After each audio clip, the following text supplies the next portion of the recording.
নমস্কার, আশা করি সবাই ভালো আছেন। আজ টিভি বাংলা থেকে আজকের এক ঝলক নতুন খবর।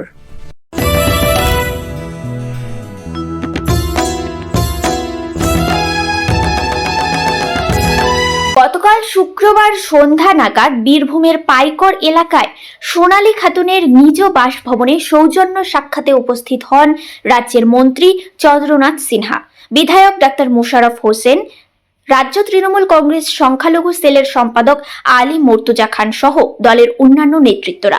এই সাক্ষাৎ শুধুমাত্র সৌজন্যেই সীমাবদ্ধ ছিল না, মানবিকতার হাত বাড়িয়ে দেওয়ার এক গুরুত্বপূর্ণ মুহূর্তও ছিল এদিন রাজ্যের মন্ত্রী চন্দ্রনাথ সিনহা ও আলী মুর্তজা খান সোনালী খাতুনের হাতে আর্থিক সহায়তা তুলে দেন।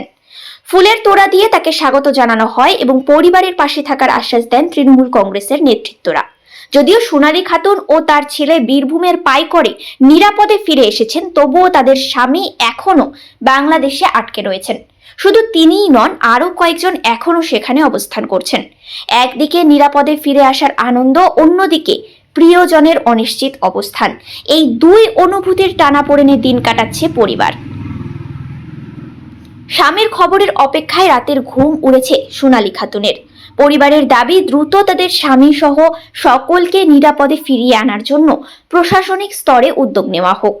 এই পরিস্থিতিতে রাজনৈতিক নেতৃত্বের উপস্থিতি ও সহানুভূতির বার্তা কিছুটা হলেও সাহস জুগিয়েছে পরিবারকে।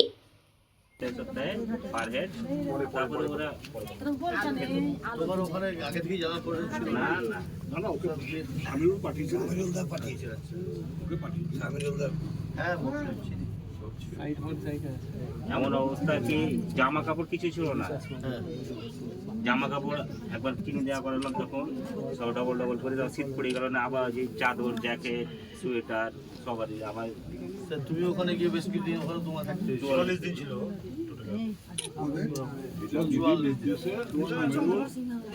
মানে লেগেছিল কোর্ট কাছারি দাঁড়িয়ে বাংলাদেশে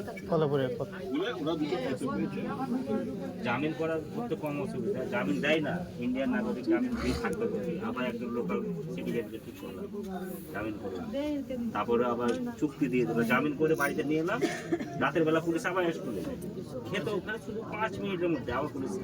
ওখানকার জজ খুব সহযোগিতা করেছে। আজকের খবর এখানেই শেষ। কেমন লাগলো জানাবেন, সাবস্ক্রাইব ও শেয়ার করবেন। আপনারা ভালো থাকবেন।